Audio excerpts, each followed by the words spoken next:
నెల్లూరు జిల్లా కోవూరులో అన్నా క్యాంటీన్ను ఎమ్మెల్యే వేమిరెడ్డి ప్రశాంతిరెడ్డి ఘనంగా పునఃప్రారంభించారు.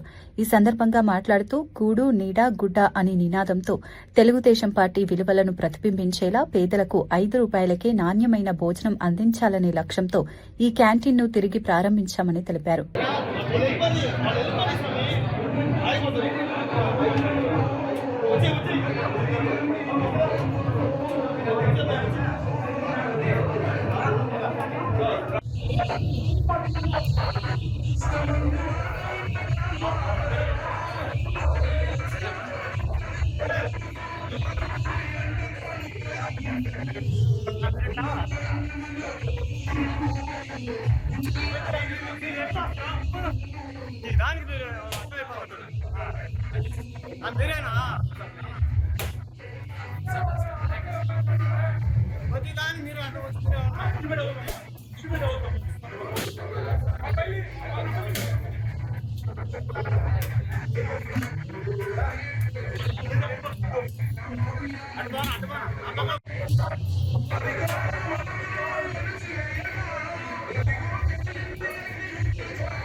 ప్రజలే దేవుళ్ళు, సమాజమే దేవాలయము అనే నినాదంతో పుట్టినటువంటి పార్టీ ఇది ఆ రోజు ఈ అన్నా క్యాంటీన్ సంస్కృతి మొదలైంది. తర్వాత మీకు అందరికీ తెలుసు, గత ప్రభుత్వంలో పేదలు తినే అన్నా క్యాంటీన్లు కూడా మొత్తం మూసిపడేశారు. మళ్ళీ ఈరోజు మనం అధికారంలోకి వచ్చిన తర్వాత వెంటనే 207 అన్నా క్యాంటీన్లు ముఖ్యమంత్రి చంద్రబాబు నాయుడు గారు ఓపెన్ చేసి జరిగింది. సుమారు 2,10,000 మంది రోజుకి పొద్దున అల్పాహారం అయితేనేమి, మధ్యాహ్నం భోజనం అయితేనేమి ఈ అన్నా క్యాంటీన్లో భోంచేస్తున్నారు. నేను ఎమ్మెల్యే అయిన తర్వాత మన కోవూరు నియోజకవర్గంలో అన్నా క్యాంటీన్ లేదే అని చెప్పి నేను ఎంతో తప్పించిపోయేదాన్ని. నేను ఎప్పుడు అడుగుతానే ఉన్నాను, మాకు ఒక అన్నా క్యాంటీన్ ఇవ్వండి, అన్నా క్యాంటీన్ ఇవ్వండి, బుచ్చిలో ఇవ్వండి, కోవూరులో ఇవ్వండి అని. ఎట్టుకేలకు ఈరోజు మనకి కోవూరులో మన ముఖ్యమంత్రి చంద్రబాబు నాయుడు గారి సహకారంతో, యువ నాయకుడు లోకేష్ బాబు గారి సహకారంతో ఈ కూటమి ప్రభుత్వంలో ఈరోజు మన పేద ప్రజల కోసం అన్నా క్యాంటీన్ ఓపెన్ చేసుకోవడం జరిగింది.